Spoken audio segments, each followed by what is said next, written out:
সম্মানিত দিনী ভাই বোন, ঈদের দিনের প্রথম কাজ কি? খেয়াল করো এদিকে। ঈদের দিনের প্রথমে 4-5টা কাজ আছে। 1 নাম্বার কাজ হলো ফেতরা বের করা। ঈদের দিনই ফেতরা বের করতে হতো, যা আমাদের এইসব মুরব্বী মানুষেরা আজও জানেন, যে আমরাও করেছি, আমার বাপ দাদাকেও দেখেছি ঈদের দিন সকালে ফেতরা বের করতে। ওইটা কিভাবে 15 চলে গেল, 15 রমজান চলে গেল, 27 রমজান আরো আগে চলে আসলো, আরো আগে হবে না, নিতান্তই 29 রমজান বা 30 রমজান, অন্যথায় ফজর সালাতের পরে ফেতরা বের করতে হবে। আব্দুল্লাহ ইবনে উমর বলেন, ঈদের দিনের প্রথম কাজ, আব্দুল্লাহ ইবনে উমর বলেন, ফারাজা রাসূলুল্লাহ সাল্লাল্লাহু আলাইহি সাল্লাম যাকাতাল ফিতরে সান মিন তামারিন ও সান মিন সাইরিন। আল্লাহর নবী ফিতরার যাকাত ফরজ করেছেন 1 সা খেজুর, 1 সা গম, আলাল আব্দুল হুররে, স্বাধীন পুরুষ নারীর উপর, ফকির মিসকিন সবার উপর, ভিক্ষুক ভিক্ষিকা সবার উপরে, আর স্বাধীন পুরুষ নারীর উপর, দাস দাসীর উপর, ছোট বড় সবার উপরে। ঈদের মাঠে যাওয়ার পূর্বে যার জন্ম হয়েছে তারও ফেতরা দিতে হবে। যদি ধরে নেওয়া হয় ফজরের আজানের আগে যার জন্ম হয়েছে তারও ফেতরা দিতে হবে, ঠিক আছে। যদি ধরে নেওয়া হয় যে সূর্য ডুবা পর্যন্ত, রমজান শেষ হওয়ার সূর্য ডুবা পর্যন্ত সন্তান জন্ম নিয়েছে, তার ফেতরা দিতে হবে, তো ঠিক আছে। আমরা মনে করি ফজরের আজান পর্যন্ত কোনো ছেলে মেয়ের রাতে জন্ম নিলে তার ফেতরা দিতে হবে, সবাকেই ফেতরা দিতে হবে। ছোট বড়, শিশু, পুরুষ নারী, দাস দাসী, কাজের মেয়ে, ফকির মিসকিন সবাকেই ফেতরা দিতে হবে, দিতেই হবে। চাঁপায় নবগঞ্জের ভাষা তো ওকে দিতে হবে, ওর বাপকে দিতে হবে,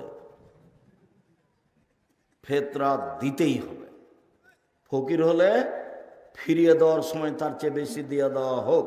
ও আমার বেহান তুয়াদ্দা কাবলাল খরুজ ইলা সালাহ কাবলা খরুজিন নাস ইলাল মুসাল্লা। ফেতরা বের করতে হবে ঈদের মাঠে যাওয়ার পূর্বে। এই যে বুখারী মুসলিমের হাদিস। ফেতরা বের করতে হবে কখন? ঈদের মাঠে যাওয়ার পূর্বে। আগে যে নিয়ম ছিল সেটাই ঠিক ছিল।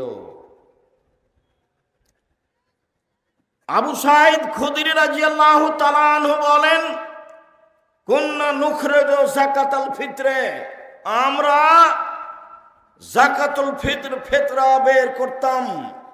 সান মিন তামিন, 1 সা খাদ্য, সান মিন সাইরিন, 1 সা জব, সান মিন তামারিন, 1 সা খেজুর, সান মিন তাকাতিন, 1 সা পনির, সান মিন জাবিবিন, 1 সা কিশমিশ।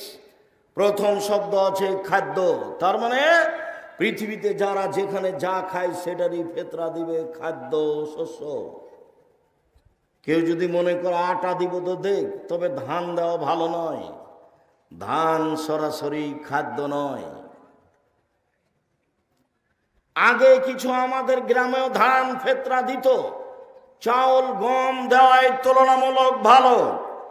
সম্মানিত দিনী ভাই বোন, আবু সাঈদ খুদরি বলেন, কাদেবা মুআবিয়া হাজ্জানা মুতামিরান ফাকাল্লামান নাস আলাল মিম্বারে, আমরা 1 সা করে ফেতরা দিয়ে আসছিলাম। হঠাৎ করে মুআবিয়া রাদিয়াল্লাহু তাআলা আনহু সিরিয়া থেকে আসলেন, তিনি মিম্বারে উঠে জনগণের সামনে বক্তব্য দিলেন। ফাকাল্লামা ফিমা কালামান নাস, সেদিন তিনি মানুষের সামনে যা বলেছিলেন, মানুষের সামনে সেদিন বক্তব্যে তিনি বলেছেন, ইন্নী আরা, আমি মুআবিয়া মনে করি, আন্না শাইন মিন সামারাই শাম তাদেলো শান মিন তামারিন, সিরিয়ার অর্ধশা গম মদিনার 1 সা খেজুরের সমান। জাতির উদ্দেশ্যে মুআবিয়া ভাষণ দিলেন। মুআবিয়া রাদিয়াল্লাহু তাআলা আনহু জাতির সামনে বললেন, জনগণ, আমি মনে করি সিরিয়ার অর্ধশা গম মদিনের 1 সা খেজুরের সমান। সিরিয়ার অর্ধশা গম মদিনার 1 সা খেজুরের সমান। এই কথা জনগণ গ্রহণ করলো। জনগণ অর্ধশা ফেতরা দিতে লাগলো। এই অর্ধশা গ্রহণ করলো ইরাকের মানুষ। ইরাকের মানুষ 1 সা সমান ধরলো 3.5 কেজি। আজও ইরাক থেকে একটা পরিমাপ পাত্র কিনে নিয়ে এসে চাউল মাপলে, গম মাপলে 3.5 কেজি, 3.25 কেজি ধরবে, এরকমই ঠিক। মদিনা থেকে একটা সা কিনে নিয়ে আসলে তাতে 2.5 কেজি ধরবে, বা 2 কেজি 400 গ্রাম ধরবে, বা একটু বেশিও ধরতে পারে, এ কথাই ঠিক। মদিনার সা অনুযায়ী 2.5 কেজি বা 2 কেজি 400 গ্রাম বা তার চেয়ে কিছু বেশি হতে পারে। আর সিরিয়ার সা অনুযায়ী 3.5 কেজি হতে পারে। তারা মূল্য হিসাবে অর্ধেক সা নিল, আর বাকি মানুষেরা তা গ্রহণ করলো না। আবু সাইদ খুদরি বললেন, আম্মানা, আমি আবু সাইদ খুদরি বলছি, কুন্না নুখরিজু ফালা নাজাল কুল্লা ফালাম নাজাল নুখরিজু সান মিন তামারিন আলা আহাদে রাসূলিল্লাহ সাল্লাল্লাহু আলাইহি সাল্লাম উখরিজুহু মাইস্ত। রাসূলের যুগে 1 সা শস্য ফেতরা বের করতাম। যতদিন বেঁচে থাকবো 1 সাই ফেতরা বের করব, কম করব না। কারা রাজুলুন মিনাল কম, জনগণের একজন বলল, আবু সাইদ খুদরি, আওয়া কামহানে মুদ্দাইনে মিন কামহিন, অর্ধশা গম দিলে হবে না? তখন আবু সাইদ খুদরি বললেন, অর্ধশা গম দিলে কেন হবে? তিলকা কিমাত মুআবিয়া, এটা হলো মুআবিয়ার মূল্য হিসাব। এইটা হলো মুআবিয়ার মূল্য হিসাব। লাক বালোহা ওয়ালা মালোহা, মুআবিয়ার মূল্য হিসাব আমি কখনো গ্রহণ করব না, কখনো তা মানব না। মুআবিয়ার মূল্য হিসাব কখনো গ্রহণ করব না, কখনো তা মানব না। এই কথা আবু সাইদ খুদরি রাদিয়াল্লাহু তাআলা আনহু বললেন। আমি বলছি, সম্মানিত দিনী ভাই বোন, 1 সা ফেতরা বের করতে হবে, এ কথাই ঠিক, মূল্য নয়। সারা দুনিয়ার মানুষ যদি মূল্য বের করে তবু তা ফেতরা হবে না, শস্য দিয়েই ফেতরা বের করতে হবে, এ কথাই ঠিক। যখন করোনা ধরেছিল তখন আমি বলেছিলাম, কাবা ঘর কেন, সারা পৃথিবীর মানুষ যদি 3 ফুট পর পর সলাতে দাঁড়াই তবু তা বৈধ হবে না। আর যদি কোনোদিন কিয়ামত পর্যন্ত কাবা ঘরে পায়ে পা মিলিয়ে না দাঁড়ায় তবুও তা বৈধ নয়। সেদিন বক্তব্যে বলেছিলাম, 3 ফুট পর পর দাঁড়ানো বৈধ করতে হলে মুহাম্মদ সাল্লাল্লাহু আলাইহি সাল্লামকে আবার পৃথিবীতে আসতে হবে। যেহেতু মুহাম্মদ সাল্লাল্লাহু আলাইহি সাল্লাম আর কোনোদিন পৃথিবীতে আসবেন না, কাজে 3 ফুট পর পর দাঁড়ানো বৈধ হবে না। মাস্ক পরে করোনা আমি ঠেকাতে চাইনি। আমি বিশ্বাস করি ভাগ্যকে। আল্লাহর নবী বলছেন, মানুষ সৃষ্টির 50,000 বছর পূর্বে কাতাবা হায়াতাহা ও মাউতাহা ও রিজকাহা ও মাসায়েবাহা, তার পৃথিবী সৃষ্টির 50,000 পূর্বে মানুষের জীবন, মানুষের মরণ, মানুষের রুজি, মানুষের রোগ ব্যাধি, করোনা সেদিন লেখা হয়ে গেছে। সেই দিন যদি করোনা লেখা থাকে, আজ যদি পাথরের ভিতরে ঢুকে থাকে তবু তাকে করোনা ধরবেই ধরবে। সেই দিন যদি করোনা না লেখা হয়ে থাকে, আজ যদি করোনা যার হয়েছে তার গায়ের উপরে শরীর লাগিয়ে বসে থাকে তবুও করোনা ধরবে না। আমি আব্দুর রাজ্জাক এটাকে বিশ্বাস করি, এভাবেই আছি, এভাবেই থাকবো। অল্প দিন বাঁচতে এসে তাকদীর পরিবর্তন করতে আমি রাজি নই। সম্মানিত দিনী ভাই বোন, বিষয়টি তখন শক্তভাবে বলেছিলাম। যারা হুঙ্কার দিয়ে বলেছিল তারা চুপসি লেগে গেছে, মুখ খোলে না। করোনা আমাকে হতে পারে না। আমি সেদিন বলেছিলাম, যার করোনা হয়েছে তার প্লেটে একসাথে আমি খেতে রাজি। করোনায় কেউ মারা গেলে আমি তাকে গোসল জানাজা দিব। এতে যদি আমাকে করোনা ধরে, আমি বলবো না ওর কারণে ধরেছে, আমি বলবো পৃথিবী সৃষ্টির 50,000 বছর পূর্বে আমার নামে করোনা লেখা হয়েছিল, সেই জন্য আজকে ধরেছে, এর কারণে ধরেনি। বহু ছেলে মেয়ে বাপের কাছে যায় না, স্ত্রী বা স্বামীর কাছে যায় না। আবার কেউ কেউ স্বামীর গায়ের সাথে আছে করোনার বিছানে, তাকে ধরে না। করোনার লোকটা খাওয়া দাওয়ার পরে যেটুকু বেঁচেছে ওটুকু নিচে ফেলে দিয়েছে, ওটুকু ফকিরে খাচ্ছে, ওকে করোনা ধরে না। আর আমি যখন করোনা রোগীকে দেখতে গেলাম তখন ওই লোকের ছেলে মেয়েরা বলছে, ওস্তাজি হুজুর আপনি আসেন না, হুজুর আপনি আসেন না, হুজুর আপনি আসেন না, হুজুর আপনি আসেন না, এইভাবে চিল্লাচিল্লি শুরু করে তার ছেলে মেয়ে। বলছে বলো কি তুমি? আমার অন্তরে ধাক্কা খায় না। তোমার বাপের গায়ে হাত দিয়ে আমি ঘন্টা যাবৎ বসে থাকবো, আমার অন্তরে ধাক্কা খেলে আমার ঈমান দুর্বল, এ কথাই ঠিক। আমার অন্তরে ধাক্কা খাবে না, এ কথাই ঠিক। আমি বলবো না তোমার বাপের কারণে আমার করোনা হয়েছে, আমার করোনা আগেই লেখা ছিল, সেই জন্য হয়েছে। সম্মানিত দিনী ভাই বোন, এক সাই চূড়ান্ত।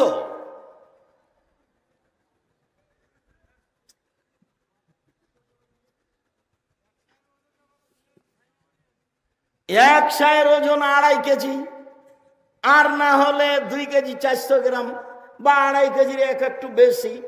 এইখানে কি বলা আছে? 2.5 কেজি বলেছো তোমরা? ঠিক আছে, 2.5 কেজি, 2.5 কেজি, এইটাই ঠিক আছে। তো একটু বেশি হিসাবে কেউ যদি 3 কেজি বলে তো ওটা যেভাবে আছে সেভাবেই করে, এটাই ওজনের মাপে ঠিক আছে। ওটা তো একটা পাত্র নিয়ে এসে মাপলে, ইরাকেরটা মাপলে বেশি হয়ে যাবে, আর মদিনার মাপলে কমে যাবে 19-20। সম্মানিত দিনী ভাই বোন, আবার বলে রাখছি, ঈদের দিনের প্রথম কাজ হলো, ঈদের দিনের দ্বিতীয় কাজ গোসল করতে হবে। আলী রাদিয়াল্লাহু তাআলা আনহুকে জিজ্ঞাসা করা হয়েছিল, তিনি বলেছিলেন সুন্দর, উত্তম গোসল করা জুমার দিন, উত্তম গোসল করা আরাফার দিন, উত্তম গোসল করা ঈদুল ফিতরের দিন, উত্তম গোসল করা ঈদুল আজহার দিন। দ্বিতীয় কাজ শেষ হলো। ঈদের দিনের তৃতীয় কাজ, ঈদের দিনের তৃতীয় কাজ, ঈদুল ফিতর হলে খেয়ে বের হতে হবে। বুরায়দা রাদিয়াল্লাহু তাআলা আনহু বলেন, আল্লাহর নবী ঈদুল ফিতরে আগে খেতেন, তারপরে ঈদের মাঠে যেতেন, আর ঈদুল আজহাতে এসে খেতেন। তাহলে ঈদুল ফিতরে খেয়ে যাওয়া সুন্নাত, আর ঈদুল আজহাতে এসে খাওয়া সুন্নাত। এসে গরুর গোস্ত কলিজা খেতে হবে, এইটা জরুরি নয়। আর সোয়া পহার রোজা থাকতে হবে, এ কথাও নয়। অর্ধেক দিন রোজা থাকতে হবে, এ কথাও নয়। ঈদের দিনের সুন্নাত হচ্ছে, সেটা যদি ঈদুল ফিতর হয় তাহলে খেয়ে যাবে, আর যদি ঈদুল আজহা হয় তাহলে এসে খাবে। বুঝা যায় না কথা? যদি ঈদুল আজহা হয় তাহলে এসে খাবে। ঈদুল ফিতরের চতুর্থ জরুরি কাজ, সূর্য ওঠার পরপরই বের হতে হবে। আব্দুল্লাহ ইবনে বুসর বলেন, তিনি বের হলেন কিছু জনগণকে নিয়ে ঈদের মাঠে। ফানকারা ইবতান নাস, জনগণের ঈদের সালাত দেরি করে আদায় করাকে তিনি নাকচ করলেন। তিনি বললেন, কাদ ফারাগনা সাআতানা হাজিহি, এই সময় আমরা ঈদের সালাত আদায় করে নিয়েছি। তখন ছিল চাস্তের সালাতের সময় 7:30 8টা। দেরি করাকে তিনি নাকচ করলেন। এই ছেলে, খুব মূল্যায়ন করা কথা শুনতে হবে, খুব দাম দিতে হবে। কে বলল ঢাকা ঈদগাহ মাঠে একবার সালাত হবে 9টার সময়, একবার সালাত হবে 10টার সময়, একবার সালাত হবে 11টার সময়? ধর্ম পাগল হয়ে গেছে। धर्म राजशाही चांपाइनगंज हवाई लड्डू दोनों हाथ में लड्डू है, जो चाहे उसको खा ले, जो चाहे उसको छोड़ दे। সূর্য ওঠার পরপরই ঈদের সালাত আদায় করতে হবে, এই কথাই ঠিক। ঈদের সালাত এবং ইস্তিসকার সালাতের সময় একই, সূর্য ওঠার পরপরে। খুব দেরি করলে না হয় 6:30, না হয় 7টা, এর চেয়ে দেরি করা যেতে পারে না সম্মানিত দিনী ভাই বোন। যার কারণে সেসব লোকেরা, আরবের লোকেরা ফজরের সালাতে যখন বের হয় তখন 3-4টা খেজুর পকেটে নেয়। ফজরের সালাত আদায় করার পরে 4-5টা খেজুর মুখে দিয়ে ঈদের মাঠে চলে যায়। বা মসজিদে হলে সেখানে সালাত আদায় করে চলে আসে। সম্মানিত দিনী ভাই বোন, এক ঈদগাহ মাঠে একাধিকবার সালাত হবে না, তার প্রমাণ এইটা। ঈদের মাঠকে বাসর ঘরের পরিণত করে সাজানো যাবে না, সাজানো নিষেধ, হারাম, এ কথাও ঠিক চলেন যায়। আব্দুল ইবনে উমর রাদিয়াল্লাহু তাআলা আনহু বলেন, আল্লাহর নবী ঈদের দিনে বের হতেন মাসিয়ান, পায়ে হেঁটে, ও ইয়ারজু মাসিয়ান, ফিরে আসতেন পায়ে হেঁটে। পায়ে হেঁটে যাওয়া ভালো, পায়ে হেঁটে আসা ভালো, সাথে সাথে বাহনে চড়ে যাওয়া যায় আমরা হারাম মনে করি না, তবে পায়ে হেঁটে যাওয়া ভালো, পায়ে হেঁটে আসা ভালো। আনাস রাদিয়াল্লাহু তাআলা আনহু বলেন, কারণ নবী সাল্লাল্লাহু আলাইহি ওয়াসাল্লাম কানা ঈদান খালাফাত তরিকা, ঈদের দিনে আল্লাহ রাসূল রাস্তা পরিবর্তন করতেন, এক রাস্তায় আসতেন, এক রাস্তায় যেতেন। এটাও সুন্নাত, ঈদের দিনের ধারাবাহিক বাড়ি থেকে সুন্নাত চালু হচ্ছে।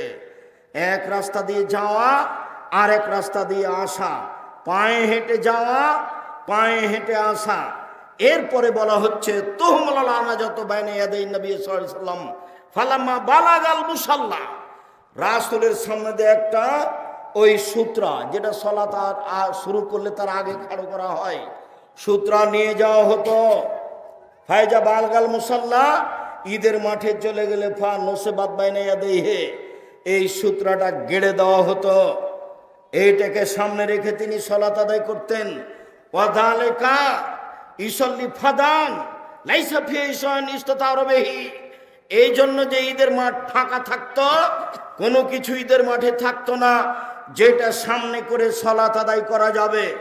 শুনুন, ঈদের মাঠে মেহরাব তৈরি করা নাজায়েজ, ঈদের মাঠে মিম্বার তৈরি করা নাজায়েজ, ঈদের মাঠকে সাজানো হারাম, ঈদের মাঠকে বাসর ঘরে পরিণত করা হারাম, বাঁশ খাটা দিয়ে সাজানো জায়েজ নয়, একেবারেই ফাঁকা থাকবে।